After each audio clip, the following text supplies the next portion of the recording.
Welcome to SVG-TV News for Thursday, November 20th, 2014. I am Jennifer Richardson with the details.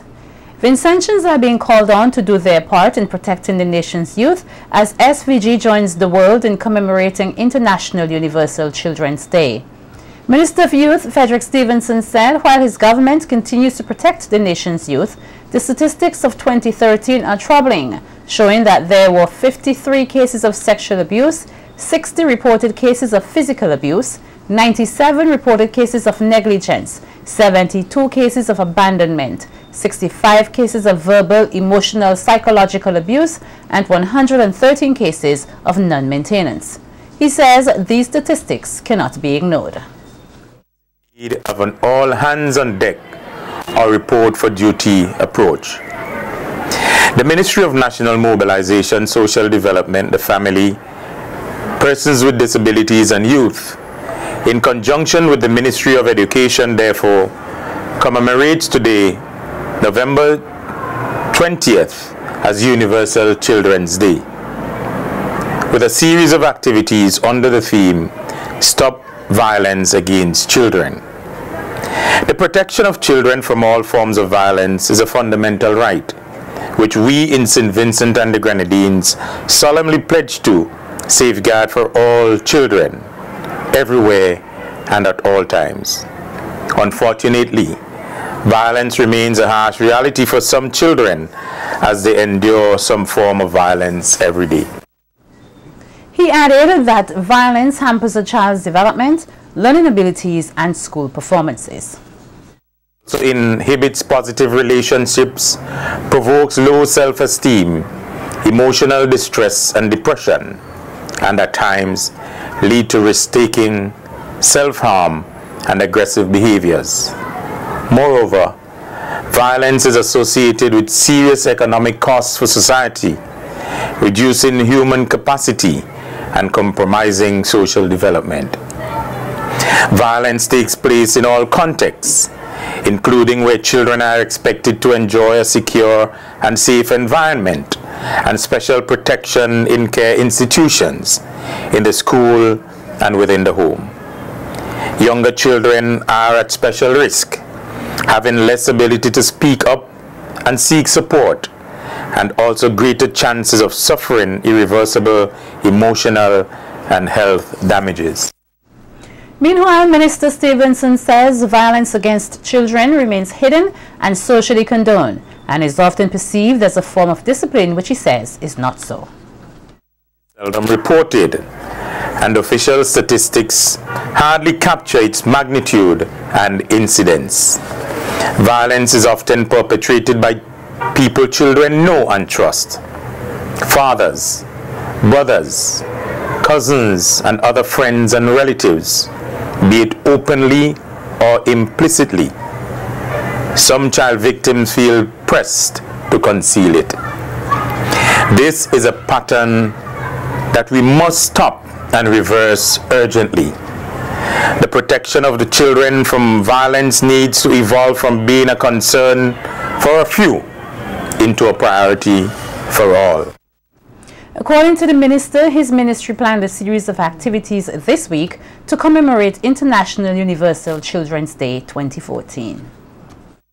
Today, workshop involving students of the Spring Village and Chateaubelair Methodist School. A fun day for the children at the Liberty Lodge Boys Training Facility and the Belair and the Gomé Methodist Schools. The ministry is encouraging all stakeholders, especially our schools and other educational institutions, to make a special effort to inform children of their rights according to the Declaration of the Rights of the Child and the Convention on the Rights of the Child, and to fight in the battle to stop violence against our nation's children. St. Vincent and the Grenadines ratified the Convention on the Rights of the Child on the 26th of October 1993. On this Universal Children's Day, I challenge government, the public sector, the church, community-based organizations, and other institutions who have the care of children to work together to save our children so that they can grow up to what God intends for them to be and to make their rightful place in the community of nations. The National Insurance Services, the NIS, is providing residents of Georgetown and surrounding areas easier access to its services through the establishment of a service center.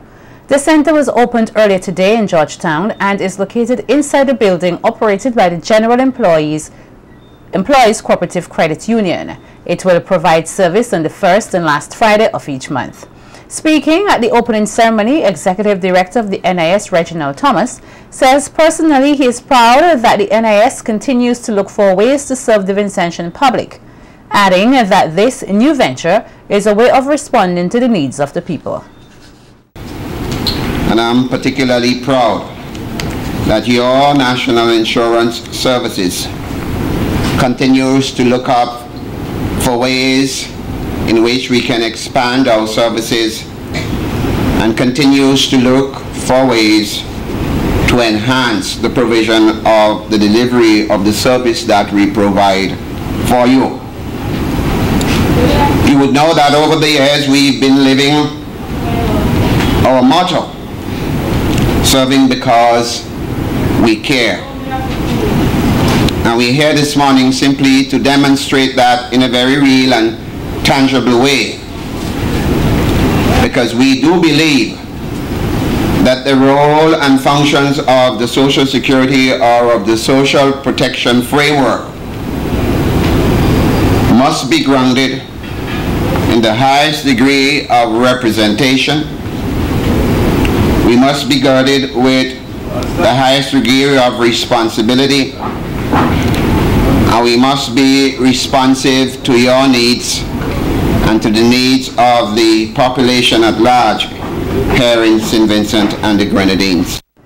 Deputy Chairman of the National Insurance Board, Elroy John, says ever since they assumed responsibility of the NIS, it has always been their goal to provide exposure to the whole country, aiding in the betterment of the quality of life for all Vincentians. Ever since we assumed the governance of the National Insurance Services, it has always been our intention to extend the coverage to every worker in St. Vincent and the Grenadines. We believe that by extending coverage to every worker in St. Vincent, that they will be empowered and will thus be able to gain and improve quality of life, particularly in their golden years. As I speak, over 3,000 workers are receiving pensions from the National Insurance Services, and for many of them, the National Insurance pension is their only means of survival. This undergirds the National Insurance Board's thrust for creating an enhanced social security system in which all generations can contribute and benefit, as well as creating an equitable system that allows everyone to enjoy a better quality of life. Featured speaker at the ceremony, Minister of Agriculture with responsibility for rural development, Sabota Caesar, says the opening of the service center in Georgetown is more practical and will save the residents of the area the expense of traveling to Kingstown to do their business with the NIS.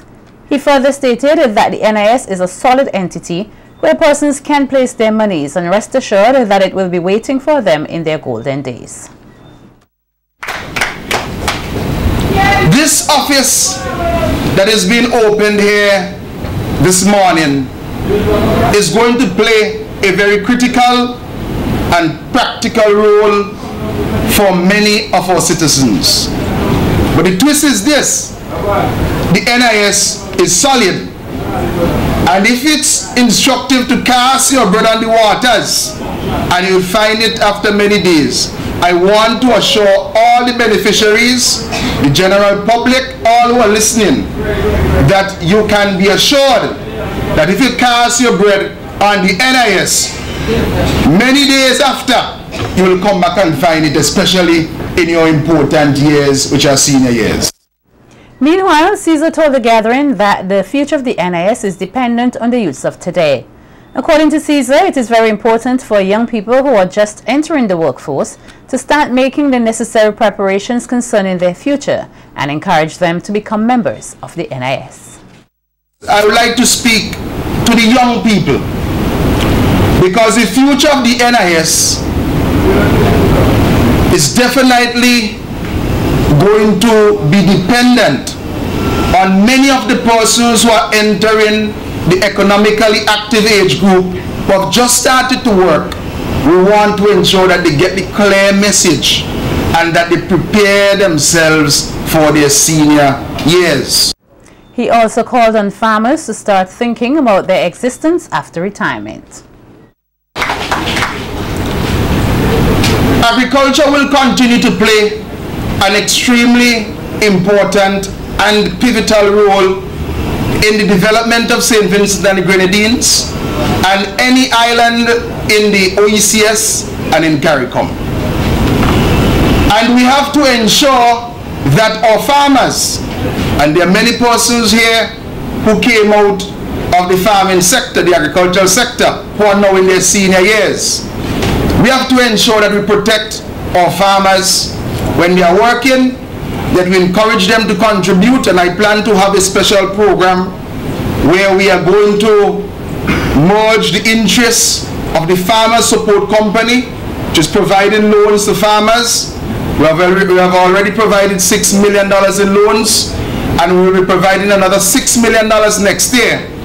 That we are not only encouraging farmers to repay their loans, but also to put aside something in the NIS, so that when you reach in your senior years, you can return to the waters to find what you would have put there many years before.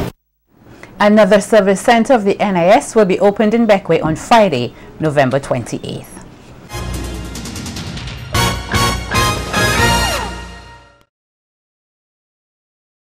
SVG possesses the potential to be one of the first places in the world to have electricity provided completely by green energy. Speaking at the opening of CARICOM Energy Week here, Prime Minister Dr. Ralph Gonsalves said SVG has on average 20% hydro, and by the end of 2017 would have an installation of 10 megawatts of geothermal energy. At the moment, our peak demand is about 20 megawatts. If we have 5 by hydro, 10 by geothermal to start with, we are 75% there. And then, with additions of solar and with the planned enhancement in the efficiency for hydro, is it another half of a megawatt you promise, Thornley, for the efficiencies in hydro? Just under half. Staff of the Farmers Support Company is currently undergoing training in microfinance and cooperative development.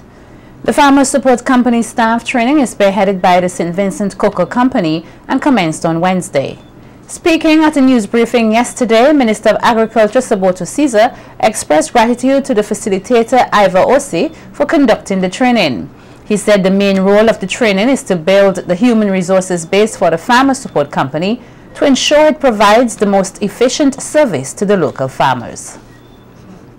Also go into some of the issues that he is going to address with the company, because the human resource base with the Farmer Support Company, we are going through ongoing training, because we have to ensure that we provide the most efficient service to the farmers of St. Vincent and the Grenadines. I have great confidence that, barring any significant or major natural disaster, that we are going to continue to see growth in the agriculture sector.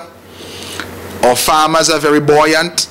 I noticed that the farmers who would have received their monies and their loans are back in the lands.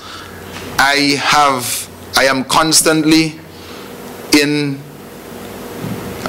speaking to the management and to the board of the company to ensure that the monies are disbursed in a timely manner. Rural Finance and Cooperative Development expert Ivor Osei congratulated the Minister of Agriculture on his approach and vision for the local industry with respect to the establishment of the Farmers Support Company. My background is in cooperative development and microfinance and rural finance for farmers. And with respect to the Farmer Support Company, today we're going to look at some of the factors that contribute to the sustainability of a microfinance effort. And the biggest contribution is, and I'm endorsing and applauding some of the words of the minister where he said, repay the loans so that the revolving fund remains intact. That is the biggest single factor in sustainability of a microfinance institution, a microfinance effort. Meanwhile, manager of the Farmer Support Company, Charlene Garrick, expressed gratitude to the St. Vincent Cocoa Company for spearheading the training, which she says is quite necessary. At AMAZMJ, we would have had part 1 of the training in April, and Ivan OC is here with us for phase 2 of that training in microfinancing. This training for us is an experience, and it is something that we need, because in dealing with microfinancing and farmers on a whole, it's not an easy task, and for the staff to be trained in this area, especially where we're going to be getting more training where recovery is concerned, we will be more versed to deal with the farmers and to make sure that everything is in order where the company, the management, and the functioning of the company is concerned. Matthias Gordon, a motor vessel crane operator from Camden Park, walked out of the court a free man yesterday. This after a no case submission by his lawyer Israel Bruce was upheld by Chief Magistrate Rachel Brong Matthias. Gordon was arrested and charged by the police on September 22, 2013 for having in his possession 3,255 grams of cocaine on the MV Persia 2 at Port Kingstown, having sailed from Trinidad and Tobago. The cocaine was reportedly discovered in a box containing foodstuff under a bed in Gordon's cabin. However, in his submission, Gordon's lawyer contended that while the drug was discovered in his client's cabin, the captain of the vessel was totally responsible for all cargo on the ship. Meanwhile, Curtis Dan Xena, a 36-year-old Rolling Hill resident now residing in Beckway, was earlier this week busted by members of the Rapid Response Unit for possession of a quantity of marijuana at Hamilton Beckway. Dan Xena appeared at the Serious Offences Court yesterday and pleaded guilty to the charge. He was ordered to pay the sum of $2,600, of which $1,000 was to be paid forthwith or face 9 months imprisonment. The balance of $1,600 is to be paid by January 30th, 2015, failing which an additional 9 months will be imposed. Reports are that on the date in question, police were on routine foot patrol at Hamilton, and it was during such time that a speedboat docked in at the jetty and Dan Xena alighted with a bag on his back. A search was conducted and the drugs was discovered in the bag, which resulted in his arrest. First runner-up in the Miss SVG pageant 2013, Anna Laborde, is making preparations to represent this country in the International Miss Heritage competition to be held in South Africa on December 13, 2014. In an interview with SVG-TV News, Laborde says preparations have been hectic, adding that the pageant is very different from any other show she has competed in. Nevertheless, Laborde says she's putting her best foot forward as she seeks to capture the crown for SVG. Very unique, very different, and a lot of hard work. I have a Facebook page on Facebook, which is Miss Heritage St. Vincent and the Grenadines. That's how the public has been aware of this pageant that I'm entering. According to Laborde, she feels very confident going into the competition. Paul Williams, she's the one who approached me about this show.